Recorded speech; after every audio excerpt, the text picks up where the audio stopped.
Pemerintah pusat sebaiknya melakukan komunikasi dan konsultasi bersama Dewan Keamanan PBB terkait dengan pemberian status teroris terhadap KKB. Dalam bahasa politik, ini bisa diartikan bahwa Gubernur Papua, Pak Lukas NMB, sedang melihat peluang atau kemungkinan memperlebar area pertarungan.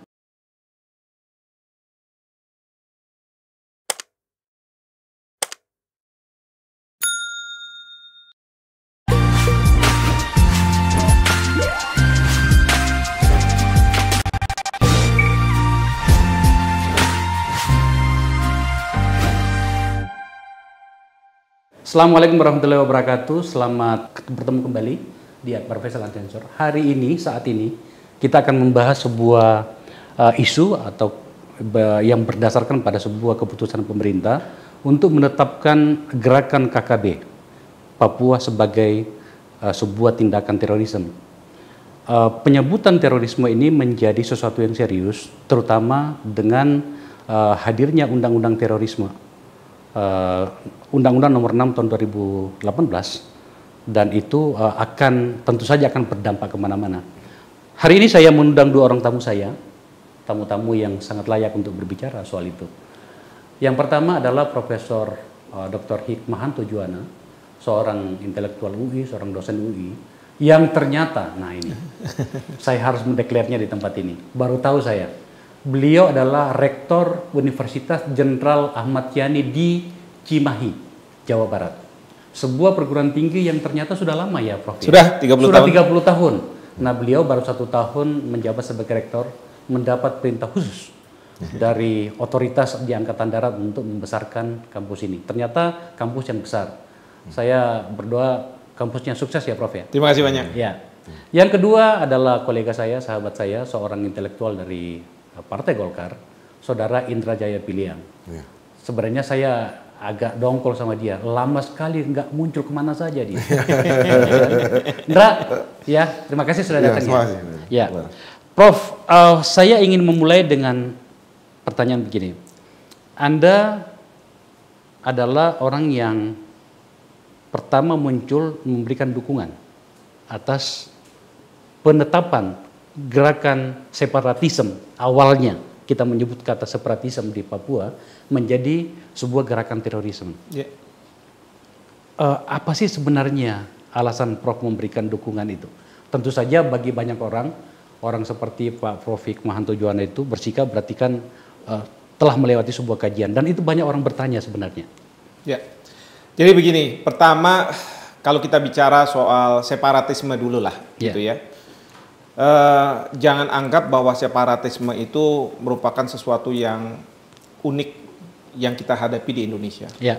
Karena negara besar seperti Amerika Serikat juga menghadapi masalah separatisme. Ya. Texas itu sampai kemarin ini masih ingin berpisah dari the United States of America. Catalonia, ya, lalu kemudian juga Skotlandia di Inggris, itu juga ingin berpisah. Separatisme Baske juga. Baske, ya kan? Nah, cuman ada dua cara mereka melakukannya.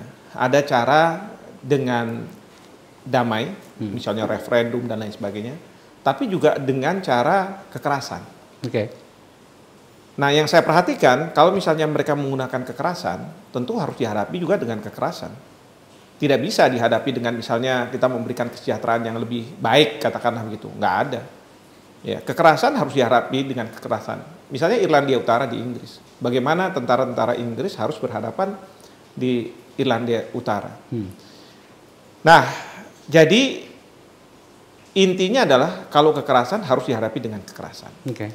Nah, selama ini pemerintah memang kalau kesejahteraan sudah dilakukan. Dan saya selalu ingatkan kalau kesejahteraan, kita bicara kesejahteraan bukan untuk menunjukkan kepada dunia bahwa kita sudah melakukan banyak hal di Papua. Bukan. Tapi kesejahteraan itu diberikan karena segenap bangsa Indonesia berhak mendapatkan kesejahteraan dari yang namanya pemerintah. Oleh karena itu, merupakan urusan dari pemerintah untuk bisa memberi kesejahteraan dari Sabang sampai Merauke. Okay. Ya. Nah, sekarang masalahnya adalah yang berkaitan dengan kekerasan. Pemerintah selama ini menganggap bahwa kekerasan yang terjadi di Papua dikategorikan sebagai kelompok kriminal bersenjata, KKB. Mau dinaikkan ke separatisme bersenjata. Ya. Lalu sekarang sudah dideklar bahwa ini merupakan tindakan terorisme ini. Yeah. Ya. Saya ingin mengatakan begini, kalau bicara soal kekerasan, kita harus tahu konteksnya. Kalau misalnya kriminal, kelompok kriminal bersenjata, itu nggak ada ide dari kelompok ini ingin memisahkan diri. Dia kayak, ya mungkin orang bilang geng motor lah, atau misalnya apa, kriminal. Siapa yang harus menangani ini? Wajar kalau itu kepolisian. Karena apa? Kriminal, tidak kejahatan. Tapi kalau kita bicara soal menggunakan kekerasan, lalu punya ide separatisme, itu menurut saya tidak hanya kewenangan dari kepolisian saja, tetapi juga bisa TNI. Karena jelas di dalam Undang-Undang Pertahanan Negara, Undang-Undang TNI punya kewajiban untuk menjalankan, melaksanakan tugas apabila ada yang namanya separatisme bersenjata. Ya. Nah, lalu pertanyaan saya, yang dilakukan oleh mereka-mereka yang melakukan kekerasan di Papua dari pihak OPM, katakanlah diduga OPM, ini yang disasar itu siapa? Karena kalau separatisme bersenjata, ya, yang disasar itu biasanya adalah instansi militer, instansi pemerintah. Untuk Bang Akbar juga ketahui, pada waktu kita melakukan perlawanan terhadap pemerintah Belanda, tentara Belanda, para gerilyawan kita mungkin oleh mereka akan dianggap sebagai separatisme bersenjata. Ya. Artinya apa? Kita sama-sama merupakan suatu kekuatan perang. Ya. Tapi yang satu memang sudah terstruktur dengan baik dan lain sebagainya, yang satu mungkin tidak seadanya dan lain sebagainya. Kita bilang bahwa kita ini gerilyawan. Tapi kan jelas di situ siapa yang kombatan dan siapa yang non kombatan. Siapa yang boleh berperang dan siapa yang tidak boleh berperang. Kan begitu. Nah, tapi kemarin ini yang terjadi di Papua dan sudah lama berlangsung, itu sasarannya menurut saya sudah indiscriminate. Tidak memisah-misahkan, tidak membeda-bedakan. Ya. Apakah itu sasarannya instansi militer, instansi pemerintah, itu kadang-kadang ya sekolah dibakar, masyarakat umum ditembak. Ya.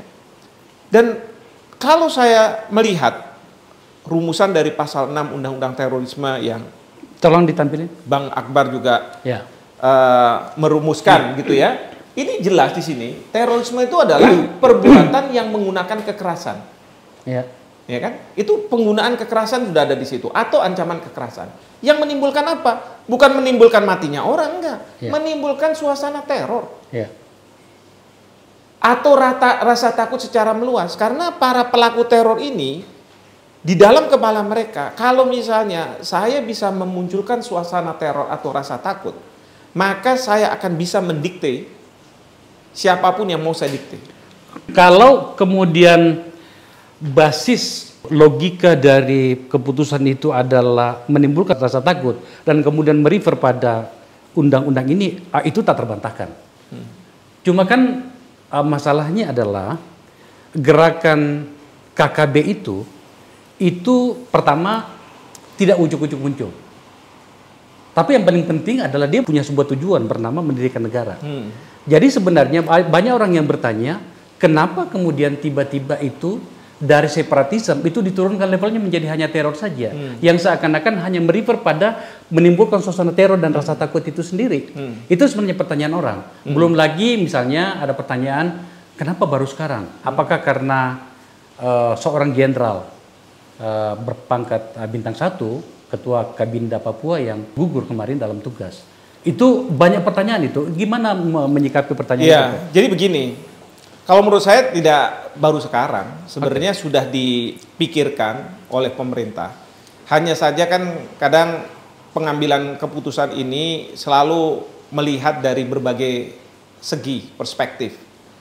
Yang saya pahami mungkin pemerintah akan punya kekhawatiran yang besar apabila pelabelan KKB atau misalnya OPM ini sebagai kelompok teror itu dianggap sebagai tindakan yang menurut kacamata internasional itu salah.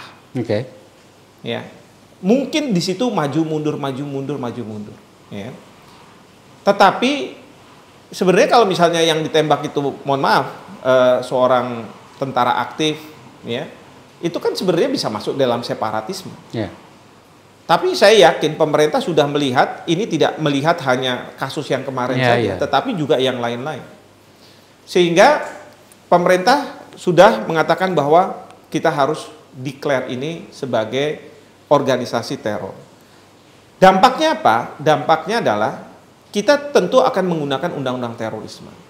Dan menurut undang-undang terorisme, perlu diingat nih Bang, bahwa ini merupakan kejahatan. Kalau misalnya konflik bersenjata, yang namanya kombatan, bisa sih ada tawanan perang. Tapi kalau sudah selesai, kan bukan kejahatan. Okay. Ya udah selesai. Berbaikan, dilepas semua.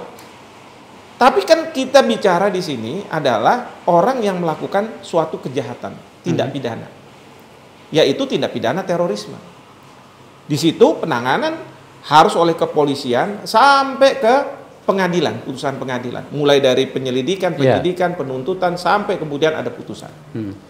Tapi kalau misalnya terorisme pada saat yang bersamaan, ternyata bisa juga dianggap sebagai bukan tindak kejahatan. Ya. Terorisme yang katakanlah sudah ingin mengganti ideologi negara, bentuk negara. Dan saya ambil contoh Amerika Serikat. Amerika Serikat itu selalu kan bilangnya bukan war against Iraq gitu kan, enggak. War on terror. Tapi war on terror itu mereka masuk ke Irak, mereka masuk ke Afghanistan, dan itu dilakukan oleh tentara mereka, marinir mereka. Ya.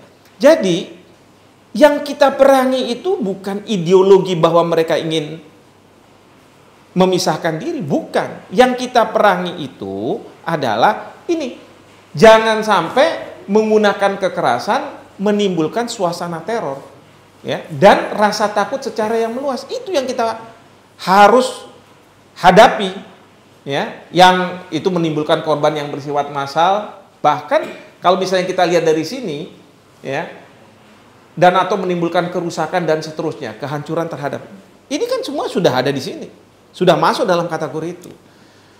Dan kalau misalnya kita bisa melabel bahwa ini merupakan kelompok teror, maka pemerintah Indonesia bisa menyampaikan ke Dewan Keamanan list dari yang disebut sebagai pelaku teror. Kita tahu di Indonesia, ya, itu ada individu, orang-orang, tokoh yang kita hormati, itu dimasukkan oleh Amerika Serikat sebagai pelaku teror. Ya kan? Kalau menurut saya kan kita boleh masukkan itu. Ya. Sri Lanka sudah masukkan Elan Tamil untuk masuk ke dalam pelaku teror itu. Karena apa? Tindakan yang mereka lakukan adalah menggunakan kekerasan dan indiscriminate. Siapa saja bisa kena. Nah, oleh karena itu, dalam konteks yang seperti ini, saya mendukung apa yang sudah disampaikan oleh pemerintah bahwa ini sudah dianggap sebagai pelaku teror yang kita sebut sebagai KKB atau apapun namanya, ya, OPM dan lain sebagainya. Tapi yang perlu diingat gini Bang, ini bukan meningkatkan status di Papua sebagai status teror gitu, nggak ada status itu. Kita tahu kalau misalnya status itu ada yang namanya status sipil seperti sekarang ini kita, tapi ada juga yang darurat sipil, darurat militer, itu ada status kayak begitu. Tapi kalau status teror nggak ada. Karena apa? Tindakan terorisme itu tidak hanya, misalnya kalau kita lihat di Indonesia, tidak hanya di Papua. Kita di Indonesia ini, ya di Pulau Jawa, di Sulawesi, dan lain sebagainya terjadi kok tindakan teror itu. Jadi itu Bang. Ya, oke. Indra, ya. Anda bersikap berbeda. Ya. Bahkan barangkali dengan partai Anda, beberapa bagian dari partai Anda itu kelihatannya bersikap berbeda dengan Anda. Ya. Nah, hari ini tentu saja saya mengenal Anda gitu ya. Terus kenapa Anda berbeda dengan banyak orang menyangkut soal itu? Anda sangat bersikap sangat keras. Ya. Dan apa yang tadi disampaikan oleh Prof. Hikmahanto itu memang tak terbantahkan juga. Coba ditampilkan kekerasan yang dilakukan oleh KKB. Nih, daftar aksi kekerasan KKB-nya. pembunuhan tukang ojek di kampung. Jadi bukan lagi militer, ya kan? Kalau memang ternyata kita mau menyebutnya separatisme. Kemudian pembacokan perempuan, ya. Kalau kontak tembak antara Paskas dengan KKB itu berarti kan militer ya. Itu apa namanya wajar. Tapi pembunuhan 2 orang guru SD, ya segala macam, itu memang sudah di luar dari apa yang harusnya dilakukan oleh sebuah pasukan antar negara yang ingin membela kehormatan negaranya. Apa pendapat Mundra? Justru saya jauh lebih keras lagi ketika ada kiriman mayat-mayat yang sudah terbakar ke Sumatera Barat ketika terjadi peristiwa Wamena. Dan waktu itu saya langsung hubungin semua tokoh Papua, termasuk Ta'al Hamid dan segala macam, termasuk saya nantang secara personal Pigai, Natulus Pigai gitu di WA gitu, dan saya sampaikan waktu itu apa perlu saya mengambil gelar adat saya sebagai Datuk Lenggang Basa, saya bilang kan, karena saya punya gelar adat yang belum saya ambil. Kenapa? Sebagai Datuk Lenggang Basa itu artinya panglima perang. Nah, sampai tokoh MUI Sumatera Barat yang juga dari Piliang itu dia mengatakan apa kami perlu ambil keris kami harus kita ambil untuk berperang ke Papua. Nah, artinya saya melihat dari sisi momentum justru lebih tepat ketika itu terjadi dan karena itu peristiwa kerusuhan waktu itu yang katanya dipicu oleh informasi tentang guru ya. Waktu itu dimanfaatkan oleh elemen-elemen teror di tubuh OPM untuk membakar manusianya. Langsung dilempar hidup-hidup gitu kan. Nah, ketika sekarang menjadi peristiwa terorisme dan di label menjadi terorisme, justru yang saya lihat justru elemen KKB-nya itu, elemen OPM-nya justru akan hilang. Karena teroris itu kan sesuatu yang harus diendus dulu kan. Yang disebut teroris itu kan diendus dulu sama Densus. Orang dinyatakan sebagai teroris itu lewat satu proses yang lama gitu. Sekarang pelakunya kan udah ada. Bernama KKB? Ya bernama KKB, beberapa faksi kan. Beberapa faksi dan dan mereka menyatakan diri, mereka juga punya channel-channel punya website sendiri, punya account sendiri, mereka juga punya medium untuk menyebarkan ke beberapa individu seperti Veronica Koman dan segala macam kan. Artinya kan jelas mereka bukan sesuatu yang nggak jelas. Setahu saya yang disebut dengan teroris itu adalah orang-orang yang kemudian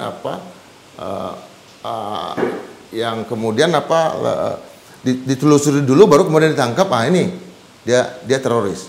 Nah, ini kan organnya ingin menjadikan organ KKB sebagai organ memproduksi terorisme. Mungkin itu ya yang disebut dengan definisi sebagai teroris gitu. Nah, namun itu kan berkebalikan juga dari usaha yang dilakukan oleh Indonesia sebagai ketua Dewan Keamanan PBB yang kemarin kita tahu mengajukan rancangan petisi tentang PRR itu kan, penuntutan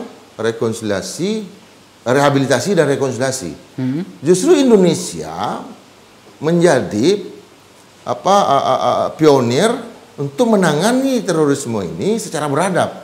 Ada proses penuntutan, ada proses rehabilitasi, ada proses rekonsiliasi. Nah, di Dewan Keamanan sendiri kan 14 negara udah setuju dan kecuali satu kan yang melakukan proses yang punya hak veto gitu kan. Nah, ini berkebalikan saya lihat yang terjadi sekarang. Di satu sisi kita sebagai negara beradab, kalau itu dilakukan, menurut saya ini momentumnya di sini, Indonesia akan mendapat Nobel Perdamaian. Artinya Indonesia yang selama ini bahkan dipuji oleh siapa itu intelektual, Noam Chomsky. Saya dengar itu, saya dengar kuliah-kuliah dia kan di YouTube kan banyak itu dia di account Twitternya. Saya dengar dia sangat memuji cara Indonesia menangani memisahkan masalah-masalah Islam fundamentalisme dengan terorisme. Dia mengatakan bahwa Indonesia berhasil melakukan kompatibel antara demokrasi, negara modern dengan masalah-masalah fundamentalisme, dia bilang. Dan negara Indonesia bisa mengambil satu sisi yang sangat unik, kata dia, mereka melakukan penangkapan terhadap para teror, dan itu dianggap justru orang-orang yang radikal, punya masa-masa yang besar, tetapi masyarakat masih bisa menerima. Nah, sistem ini yang mestinya dimasukkan ke sini. Saya lihat ini kok agak berbeda gitu antara apa yang dikerjakan oleh Kementerian Luar Negeri dengan apa yang kita lakukan gitu di dalam negeri. Kalau misalnya faktor kekerasan yang dilakukan ya seperti yang dikatakan Prof. Hikmahanto tadi, tidak lagi sebagai atau bertindak atau berlaku seperti sebuah pasukan yang meminta kemerdekaan, yang kemudian kita sebut sebagai separatisme dan segala macam, tapi mereka menyerang orang-orang sipil, apa tanggapan Anda menyangkut itu? Kalau saya sih melihat, dan saya kan bukan menangani Papua bukan setahun 2 tahun ya, lebih dari 5 tahun saya bolak-balik ke Papua sebagai Pendiri Pokja Papua, dan saya orang satu-satunya loh yang dibolehkan hadir ketika Tis Helue meninggal, dan kemudian ada sidang Dewan Adat Papua yang pertama kali di Sentani, itu saya satu-satunya orang yang berkulit penjajah yang bisa masuk. Waktu itu Tom Benel dia pidato di depan makam merahnya Tis, dan di sana semua kekuatan OPM di luar negeri datang, termasuk Victor Kasiepo datang, dan saya itu semua nggak ada yang berkulit seperti saya yang ada di Sentani waktu itu. Saya saksikan bagaimana mereka melakukan. Artinya dari sisi apapun kita harus lihat lagi ini rekam jejak Indonesia di Papua. Tahun 1975 ada yang disebut dengan Operasi KTK, dan itu dikritik oleh Pak Kuncharo-Ningrat. Kenapa? Karena operasi KTK itu adalah memberikan baju kepada orang Papua. Nah, lalu apa yang terjadi kemudian? Orang Papua nggak diajarin cara nyucinya. Apa yang terjadi? Penyakit kulit datang. Kenapa? Nah, ketika dikasih cara nyuci, dikasih deterjen, yang terjadi adalah ikan-ikan mereka mati.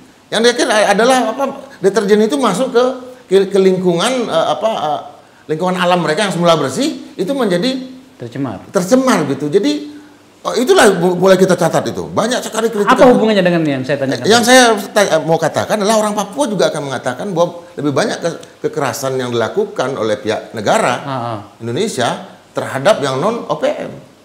Itu yang saya mau katakan. Ini menarik, Prof. Jadi kata Indra tadi, pemerintah kita mengambil inisiatif yang ditawarkan kepada forum PBB dan diterima. Yang apa tadi namanya itu tadi? PRR. Ya, itu ternyata tapi kemudian mengambil tindakan yang berbanding terbalik dengan yang dilakukan di Papua itu. Itu bagaimana menyikapinya, Prof? Enggak, yang disampaikan itu kan terkait dengan resolusi mereka-mereka yang ke Syria, Irak gitu ya, ikut ISIS. Setelah ditangkap, lalu bagaimana nih ceritanya? Mau diapakan? Apakah mereka harus diadili di sana atau dikembalikan, direpatriasi? Nah, kita tentunya bilang, waduh, kalau direpatriasi juga ada resiko dong, ya kan? Nanti bisa menyebarkan dan lain sebagainya. Kita bilang ya selesaikan dulu di sana, gitu kan? Nggak bisa dimasukkan di sini. Nah, itu kan bicara soal aftermath dari suatu katakanlah ISIS sekarang sudah luluh lantak dan lain sebagainya. Tapi kan yang terjadi di sekarang ini kan kita melihat konteksnya itu apa. Saya boleh nggak nih, bulan puasa nih, tapi nggak enak juga nih saya mau kasih contoh ini. Tapi gini, contohnya gini, orang melakukan hubungan suami istri. Pertanyaan kita, halal atau tidak? Secara hukum salah atau tidak? Kalau dilakukan pada saat bulan puasa, lagi puasa ya haram. Tapi kalau malam halal. Kalau tidak di dalam pernikahan gimana? Oh, tentu saja. Iya kan? Apalagi kalau salah satunya bayar. Itu bisa hukumnya. Artinya gini, yang namanya penggunaan kekerasan sama. Orang berperang itu juga menggunakan kekerasan. Orang kriminal menggunakan kekerasan. Tapi kan kita harus lihat konteksnya. Apa? Iya kan? Saya nggak mau misalnya ya, kalau misalnya terorisme itu pelabelannya tuh hanya yang bawa-bawa Islam. Enggak. Siapapun yang masuk dalam kriteria tadi di dalam ketentuan pasal yang kita punya, ya itu harusnya kalau misalnya masuk kriteria itu bisa dianggap sebagai pelaku teror. Saya ambil contoh ya sekarang, ini problematik sebenarnya. Pada waktu Umar Patek ya diadili karena dia melakukan tindakan terorisme Bali kan, bom Bali, satu angkatan sama Amrozi CS. Yeah. Tapi kan beliau ditangkap pada waktu setelah sekian tahun dan undang-undang terorisme sudah tidak bisa diberlakukan secara retroaktif oleh Mahkamah Konstitusi, ya kan? Nah, lalu ketika ditangkap, jaksa, saya yakin pasti punya problematik. Atas dasar apa yang bersangkutan ini diadili? Kalau misalnya atas dasar yang kemarin ini pasal 340 pembunuhan berencana, secara hukum nih ya. Kalau saya jadi lawyernya, saya tanya aja sama jaksanya, Pak Jaksa, tolong buktikan bahwa Umar Patek itu mengenal dengan mereka-mereka yang dibunuh. Karena pasal 340 itu mensyaratkan orang yang dibunuh itu harus dikenal sama si pelakunya. Iya kan? Itu nggak bisa terbukti. Ya. Nah, kalau terorisme ini karena indiscriminate, kita nggak tahu siapa orangnya. Pokoknya saya melakukan suatu tindakan, tapi tujuannya apa? Bukan untuk mematikan orang itu, bukan. Memunculkan suasana teror. Suasana di mana orang atau pemerintah katakanlah dalam situasi yang khawatir, ya udah akhirnya kita menyerah dengan si pelaku yang menggunakan teror ini. Nah, kalau saya mengatakan bahwa ini sudah masuk dalam kategori seperti itu. Dan kita perlu kerjasama internasional. Kenapa?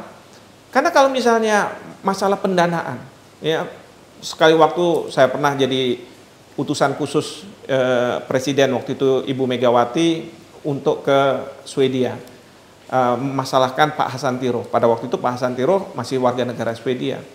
Nah, dari pemerintah kita mengatakan Pak Hasan Tiro mengumpulkan banyak uang, lalu kemudian disalurkan untuk membeli senjata untuk waktu itu ada gerakan Aceh Merdeka, kan seperti itu.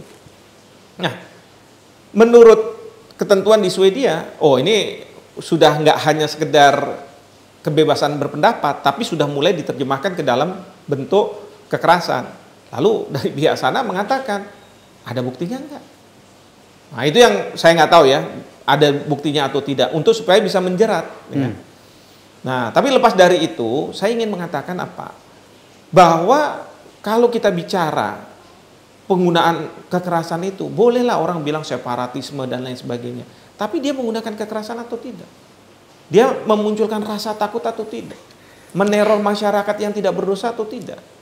Kalau iya, harus selesaikan. Jangan sampai begini, kita nggak mengambil tindakan ini. Karena apa? Karena kita punya beban di masa lalu. Ya. Mungkin di masa lalu, pada waktu kita menangani masalah separatisme, untuk supaya menyelesaikan masalah separatisme tidak ada lagi di Indonesia yang mau memisahkan diri, udah kita gunakan kekerasan. Itu namanya tindakan represif. Kalau itu sih saya nggak setuju. Begini ya, ya kalau kita melihat kekerasan, menurut saya jauh lebih keras pelaku-pelaku yang ingin Irlandia Utara. Mereka melakukan pemboman. Kemudian saya lihat juga misalnya di Thailand Selatan ya. Saya waktu itu Patani Yala Naratiwat. Waktu Thaksin jadi Perdana Menteri, saya langsung ke sana itu ada sekitar 2.500 orang Muslim yang meninggal karena represif dari ini. Pas saya ke sana itu jalan Trans Asia yang begitu indah itu bagus sekali, bisa 5 mobil bisa jalan itu sekaligus. Itu di portal-portal sama tentara. Saya wawancara sama orang yang ditangkap militer, ditembak segala macam. Singkat cerita, saya pulang dari sana sebulan setelah itu hotel Patani yang saya tinggal itu dibom. Nah, maksud saya begini, organ separatis justru melakukan pemboman terhadap instansi-instansi sipil dan segala macam. Sementara untuk kasus Papua itu belum sampai ke tingkat itu. Dengan kita memberikan status bahwa mereka ini adalah teroris, justru itu akan sesuatu yang belum pernah dilakukan oleh OPM, itu bisa dipancing, mereka bisa lakukan itu. Dan pemboman itu akan dilakukan secara luas, misalnya tidak hanya terjadi di Ilaga ya, tetapi mereka bisa melakukan pemboman di sini. Artinya dengan kita memberikan status bahwa mereka adalah organ teror, dan kita tahu ISIS menyebarkan bomber kemana-mana. ke seluruh dunia kan, mereka kebarkan. Apakah kita ingin orang Papua yang diberi status seperti itu, yang menjadi pelaku OPM, yang udah jelas identitasnya, mereka menjadi clandestine, mereka menjadi invisible, tetapi mereka menjadi bom-bom hidup. Justru kita menempatkan negara Indonesia akan sangat lemah. Itu yang saya mau katakan. Tapi satu hal lagi sebelum itu. Jadi kalau saya melihat ya, teroris itu tidak harus dengan bom. Iya. Ya kan? Bisa juga dengan senjata. Dan kita lihat konteksnya. Kalau misalnya di tempat yang padat, ya, itu menggunakan bom akan efektif. Tapi kalau misalnya di tempat yang tidak padat, tidak banyak gedung, tidak banyak manusia, justru dia melakukannya mungkin gitu ya, sebagai sniper atau apa dan lain sebagainya. Yang penting kan ada orang yang mati, ya. Karena di sini nggak harus kemudian dengan menggunakan bom gitu ya, terus kemudian banyak yang harus ini. Yang penting adalah memunculkan suasana teror itu. Ya, Prof, yang saya tangkap dari Indra tadi, dia mengatakan bahwa dengan penamaan terorisme itu bisa memancing beberapa pihak di sana. Dan mereka sudah melakukan pernyataan untuk melakukan itu, dan sudah mulai ada yang muncul pernyataan itu. Itu bagaimana kira-kira kalau begitu kenyataannya? Loh, sekarang ya, kalau misalnya saya ambil contoh ketika Amerika diserang, ya kan, 9/11 itu. Amerika langsung ambil keputusan, kita habisin sampai ke akar-akarnya. Dan akarnya itu nggak hanya di Amerika loh. Sampai ke Irak, sampai Saddam Hussein diturunkan, ya kan, sampai ke Afghanistan, Libya. Karena ini memang komitmen. Kalau misalnya kita bilang bahwa saya nggak mau nih negara ini ya jadi korban dari pelaku teror. Sekarang coba kalau misalnya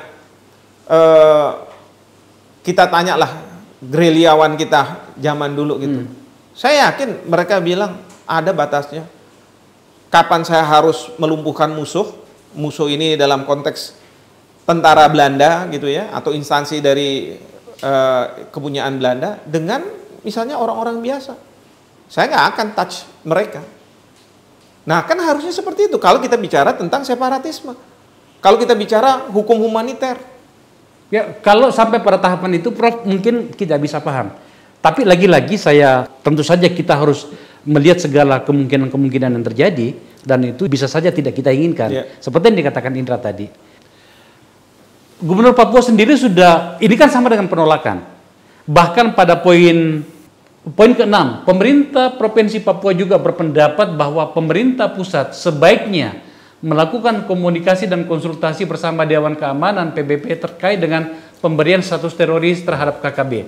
Dalam bahasa politik, ini bisa diartikan bahwa Gubernur Papua, Pak Lukas NMB, sedang melihat peluang atau kemungkinan ini memperlebar area pertarungan. Ya, tapi kan Ketua Dewan Keamanan Indonesia sendiri. Sekarang udah nggak lagi. Kita udah selesai. Kan 2 tahun aja Dewan Keamanan. Udah selesai ya? Udah selesai. Diperpanjang kan? Enggak. Udah 2 tahun udah selesai. Udah oke.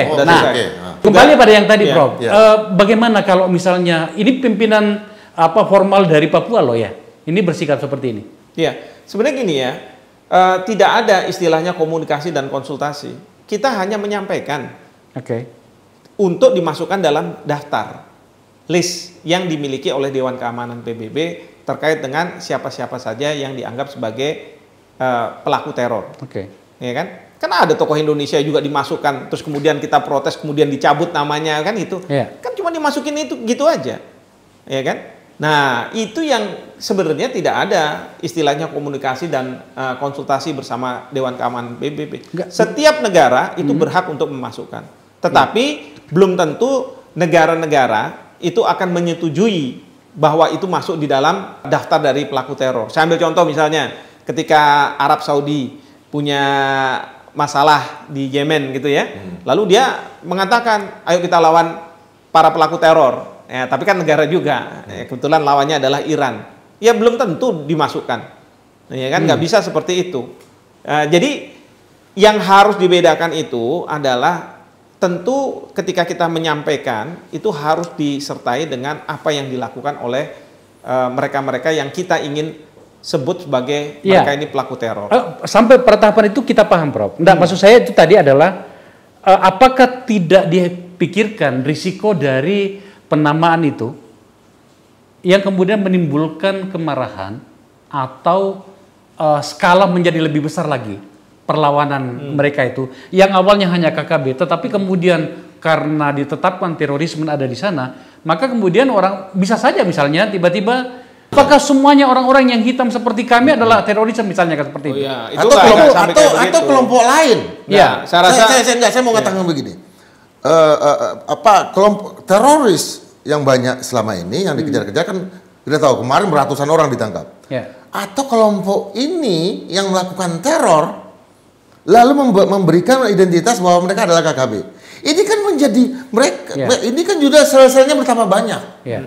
Artinya sel-sel teror menjadi bertambah banyak dan itu. Nah itu kuncinya sebenarnya selnya. Sekarang kalau misalnya kan ada nih, kalau pelaku teror itu ada yang lone wolf, dia sendirian aja, ya kan? Tapi ada juga yang berkelompok, tapi kelompoknya pakai sel. Ada ceritanya itu, sel-selnya dan lain sebagainya. Lah sekarang kalau misalnya kita bicara Polri dalam konteks terorisme sebagai suatu kejahatan, itu kan yang dibongkar adalah sel-selnya. Ini larinya kemana? Nah, itu tapi kalau misalnya itu kan Densus 88 kan tertutup. Ini kan tertutup. Ini kok menjadi terbuka menurut saya. Selama ini pekerjaan kita untuk menangani terorisme itu sangat tertutup. Iya tertutup. Kalau misalnya kita menanganinya tertutup, tapi kan kita mungkin butuh kerjasama yang seperti tadi saya katakan bahwa siapa tahu dari luar negeri ada funding lalu masuk ke Indonesia untuk pelaku teror. Itu yang fundingnya itu harus di freeze, harus. Saya juga harus ingatkan ya, ketika ada satu negara kemarin saya lihat Uganda itu, ketika mereka ingin mengeluarkan negara mereka dalam list yang sudah dikeluarkan oleh PBB itu, mereka harus membayar sekian banyak miliaran itu, jutaan dolar mereka harus bayar. Kenapa? Karena justru masalahnya begini, taruhlah katakanlah seperti yang kita inginkan, masuk menjadi list, KKB menjadi list sebagai organ teror.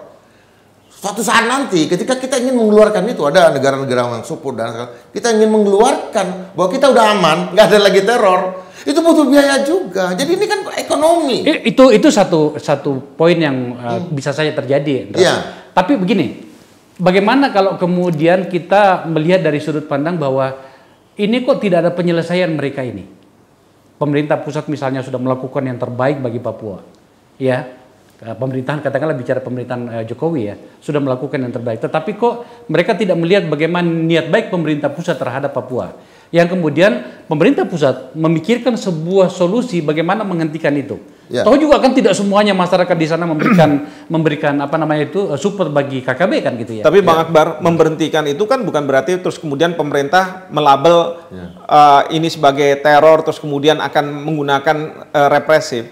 Kalau menurut saya ya, sebenarnya yang akan dilawan oleh pemerintah adalah penggunaan kekerasan untuk menimbulkan suasana teror. Itu yang mau dilakukan. Lalu kedua, yang ingin saya juga sampaikan di sini, sudahlah, kita jangan pernah berpikir bahwa separatisme itu akan tuntas selesai. Sampai kiamat pun mungkin masih ada. Lihat aja di Inggris, Skotlandia, lihat aja di Spanyol, Catalonia, lihat aja di Amerika Serikat, negara yang sudah kayak begitu, Texas aja mau keluar. Sudah, kalau misalnya seperti itu ya sudah, so be it gitu ya. Cuman kan sekarang masalahnya jangan kemudian digandengkan dengan adanya pihak-pihak tertentu yang menggunakan kekerasan. Itu satu. Lalu yang kedua, ya kalau misalnya katakanlah ada upaya-upaya diplomasi dan lain sebagainya, oke, selesaikan masalah-masalah itu, ya kan? Tapi jangan pernah kita bilang begini, pokoknya ya kita akan menyelesaikan once and for all masalah separatisme ini. Ya kan? Kalau udah ada kata-kata once and for all, nanti kejadian seperti Timur Timur, once and for all, memang sudah pisah, nggak masalah. Jadi, kalau saya mau mau katakan misalnya dari sisi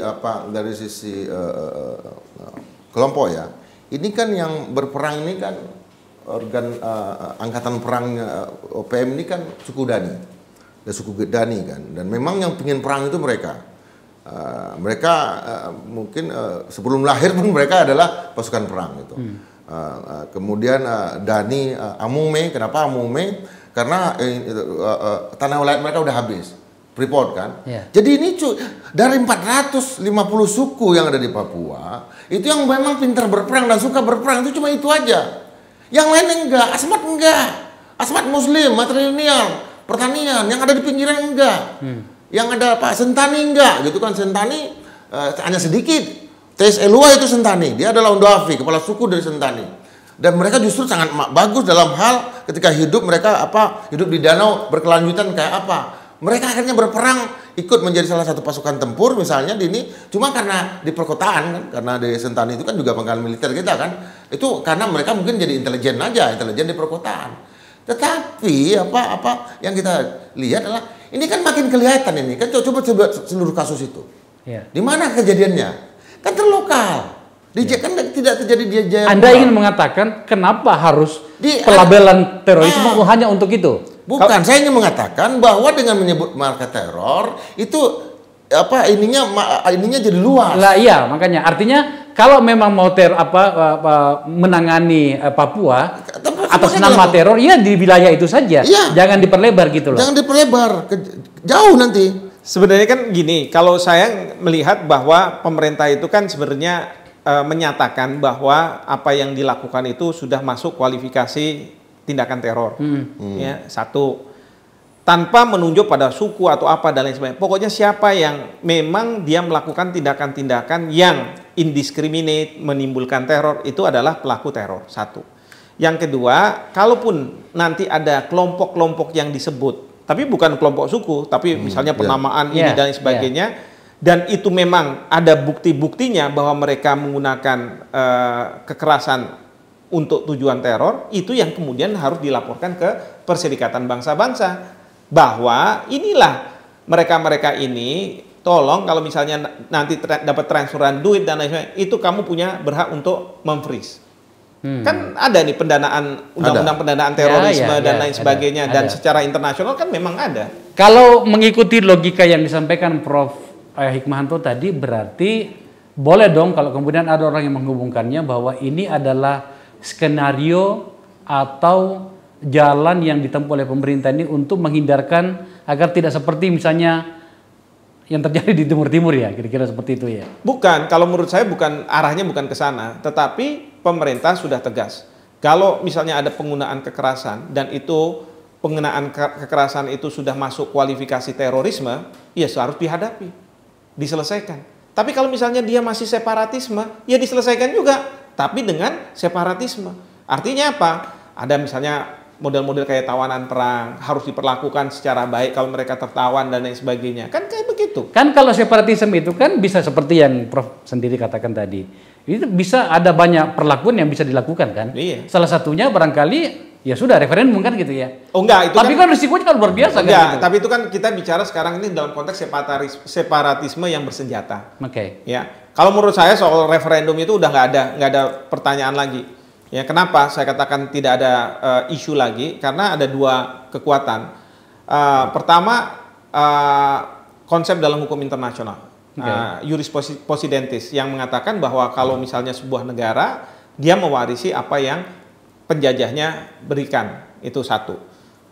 Yang kedua, bahwa jajak pendapat sudah dilakukan untuk menegaskan, karena waktu itu kan penyerahannya dilakukannya berbeda waktunya ya, sudah dilakukan. Dan sudah ada resolusi Majelis Umum PBB yang sekarang kita tahulah Benny Wenda mencoba untuk mengunwind resolusi itu. Ya.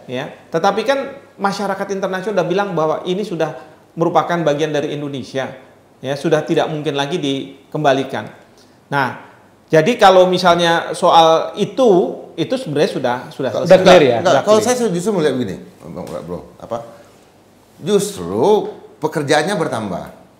Bukan berarti loh dengan memberikan status terorisme sekarang, bukan berarti kita tidak punya kelompok OPM, itu nggak akan kita hadapi lagi dengan kekuatan besar. Nggak begitu, justru memberikan tambahan. Yang ditambah kerjanya siapa? Polri, TNI. Sementara masalahnya adalah, ini kan jadi kebingungan nih. Kita mengerahkan BRIMOB ke sana. Masalahnya kan BRIMOB kita ini kan perang kota hebat. Coba lihat. Ya. Nah ini yang dikirim ke sana Brimob ya. Kalau Ya. Brimob itu kan perang kota. Kalau strategi perang kota Brimob kita luar biasa. Sementara di sana kan perang gerilya. Nah, ketidakberanian kita untuk memberikan status yang lebih tepat lagi bahwa kita menghadapkan kombatan dengan pengerahan TNI ini yang belum begitu clear. Kalau saya sih lebih banyak kirim kombatan aja ke sana. Infanteri kita kirim ke sana gitu kan. Ini kan nggak mau. Tapi nggak selesai-selesai, Indra. Bukan karena pemberian label itu status bahwa kita memang berperang di sana supaya nanti nggak dianggap pelanggaran HAM segala macam. Itu yang terjadi, padahal persenjataan kita kan makin modern. OPM juga makin modern persenjataan yang mereka punya. Saya punya foto-fotonya. Angkatan laut mereka juga hebat kok. Karena yang menguasai sungai-sungai kan angkatan laut mereka. Punya saya foto-fotonya. Mereka punya angkatan laut. Punya. Itu kan yang dikerjakan oleh Pak Dr. Farid. Kan Dr. Farid habis menyelesaikan masalah GAM, kan dia diberi tugas khusus oleh Pak SBY. Tapi cuma Pak Dr. Farid ngasih ke saya suratnya. Ya almarhum. Saya cuma dikasih surat lembar kayak gini dan nggak ada segala macam. Tapi Dr. Farid Hussein udah pergi ke seluruh arena, Pak. Dan dia liatin foto-fotonya ke saya. Kaget saya. Jauh lebih bagus angkatan laut mereka. Nah, masalahnya mau nggak kita declare bahwa yang kita hadapan ini memang pasukan terlatih. Mau nggak kita declare yang menembak Kabinda kemarin itulah sniper. Kalau saya ngeliat operasinya itu sniper. Sniper artinya mereka punya tim, mereka punya telepon satelit. Tidakkah itu sudah kita lakukan dengan mereka sudah sejak lama? Nah, maksud saya Perang itu sudah kita seperti yang tetapi kan selalu dikatakan bahwa selama ini kan Brimob yang di depan. Kan kita nggak ada melibatkan tentara organik. Kenapa sih nggak kita berperang aja sekalian? Masalahnya kan itu ada apa gitu kan? Apakah ini masalah ekonomi? Saya nggak tahu. Apakah ini terkait dengan Freeport? Terjadinya peristiwa-peristiwa yang terjadi banyak sekarang ini justru setelah Indonesia memiliki memiliki saham pengendali di Freeport. Justru setelah itu peristiwa kekerasannya menjadi naik. Sebelum itu tenang. Ini Prof. ada apa? Oke, ini Ada perang-perang yang lain. ini kita maju selangkah. Gimana, Prof? Ya, oke, ini jadi agak melebar nanti. Oke. Iya. Ya, tapi kembali ya ke permasalahan saya, kan tentu pemerintah seperti saya katakan tadi, ketika mau membuat kebijakan tentu memikirkan berbagai hal. Ya, jadi istilahnya helicopter view. Ya, kalau kita ini yang di bawah ini kan ngelihatnya karena kurang data dan lain sebagainya harusnya begini dan lain sebagainya. Tapi pemerintah sudah sampai pada satu titik dalam helicopter view ini melihat permasalahan ini. Ya. Oke. Nah, itu yang terus kemudian diputuskan bahwa setahu saya kalau separatisme bersenjata itu masih belum secara resmi disebut oleh pemerintah. Ya, itu. Yang disebut itu adalah selalu KKB kan? KKB. Nah, karena KKB itu selalu kepolisian yang harus ada di depan memang kan begitu. Tapi belum pernah nih separatisme bersenjata. Nah, orang bilang bahwa wah harusnya separatisme aja bersenjata, lalu kemudian baru kalau misalnya terorisme jadi rendah. Sebenarnya enggak. Harusnya kalau udah KKB ini kan kelompok bersenjata. Tapi kalau terorisme ini kan pasti ada keinginan untuk memunculkan situasi yang ya itu tadi seolah-olah karena dia secara kekuatan kurang, tetapi dia ingin menekan gitu kan, menimbulkan suasana teror itu. Nah, itu yang kemudian digunakan. Ini belum sampai ke pemerintah Indonesia bilang bahwa udah kita declare bahwa ini merupakan separatisme bersenjata yang kemudian TNI-nya harus turun gitu kan. Itu belum sampai ke sana. Nah, makanya kenapa kemudian tiba-tiba keluar penetapan terorisme itu sendiri, Pak? Kalau saja kayak salah jalan, bukan jalannya ke sana. Kalau saya melihatnya karena ini begini, kalau terorisme itu kan harusnya dalam situasi damai. Ya, kalau kita bicara konflik bersenjata atau bersenjata yang menggunakan separatisme yang bersenjata itu sudah situasinya adalah perang. Ya, maka yang berlaku sebenarnya hukum humaniter di situ. Nah, kalau sekarang ini kan masih dalam posisi situasi damai. Iya, artinya Papua dianggap dalam posisi damai sebenarnya. Damai, nggak ada darurat militer dan sebagainya. Maka tadi saya katakan ini bukan darurat militer atau darurat Tertib, sipil gitu. tertib sipil. Ini Istilahnya kan tertib sipil. Ya. iya, ini biasa aja, masih belum darurat, biasa aja. Tetapi kayak seperti di mana? Di bagian-bagian lain di Indonesia, kita kan bukan darurat, tertib sipil nih sekarang ya. Ya. Kan ada juga terorisme. Apa nggak dilawan? Ya dilawan juga. Nah, Sebenarnya di Papua itu kan kita bilang bahwa ini bukan peningkatan status. Jadi gimana orang terlarang? Enggak. Karena apa? Yang tadinya kelompok kriminal bersenjata itu sudah melakukan tindakan yang teror tadi. Kalau misalnya kelompok kriminal bersenjata sih menurut saya sih masih pidana-pidana aja gitu. Iya, itu Prof. Jadi sebenarnya pada penyikapan pemerintah itu banyak pertanyaan, tapi sebenarnya kan yang paling kita khawatirkan sekarang ini adalah jangan sampai kemudian kita ingin memadamkan satu api, tapi kemudian api-api lain muncul, seperti yang dikatakan Indra tadi. Nah Sebenarnya ini yang itu kalau saya lihat itu sangat arif sekali. dan ini saya lihat, saya apresiasi Bang Faisal turut membantu pemerintah dengan memberikan pemahaman yang benar. Iya, betul. Ya, Ya itu kan, dia. makanya saya sampaikan Yang saya inginkan wisdom seperti ini. Iya kan. Wisdom. Memberikan pemahaman yang benar. Iya. Ya, jadi jangan sampai orang menganggap bahwa wah sekarang pemerintah dikit-dikit pelaku teror bukan. Ini konteksnya seperti apa? Dan saya alhamdulillah dapat kesempatan, maka waktu Bang Akbar ini kontak saya bilang siap, saya akan lakukan. Karena saya pikir perlu ada klarifikasi. Makanya. Ya saya juga bilang itu bro tuh kawan. Karena jadi nggak ada adu di sini. Betul. Jadi nggak ada adu pendapat, nggak ada. Publik ingin memahami apa yang terjadi, ya kan? Seperti halnya misalnya publik harus tahu bahwa perhatian pemerintah pusat terhadap Papua itu sudah sangat besar. Tidak banyak orang yang tahu bahwa kalau berbicara tentang anggaran. Anggaran pemerintah pusat yang masuk ke Papua jauh lebih besar dibanding apa yang dari Papua atas nama pajak, termasuk dari Freeport yang masuk ke pemerintah pusat. Artinya kan sebenarnya dari sisi itu saja kita melihat niat baik dari pemerintah. Belum lagi kebijakan pemerintahan Jokowi setidaknya dalam hal infrastruktur kan kita bisa melihat itu. Meskipun banyak gugatan tentang itu. Tetapi apapun namanya bapak-bapak, teman-teman, Pak Prof. Hikmahanto, Pak Indra, saya rasa publik memang perlu mendengarkan pikiran-pikiran dan informasi-informasi apapun yang terjadi dengan kita, dengan bangsa kita. Dan itulah alasan kita membicarakan soal ini. Terima kasih telah hadir di Akbar Faisal Uncensored. Ya. Pemirsa, seperti itu diskusi Akbar Faisal Uncensored, dan hari ini kita berbicara tentang positioning KKB atau apapun organisasi yang ada di Papua yang kemudian ditetapkan sebagai organisasi teror. Kita sedang bertumbuh, bangsa ini sedang bergerak maju, dan ini adalah proses-proses kita bernegara. Semoga saja ke depan kita semakin matang sebagai sebuah negara. Untuk itu terima kasih telah menyaksikan acara ini. Wabillahi taufiq wal hidayah. Assalamualaikum warahmatullahi wabarakatuh. Waalaikumsalam.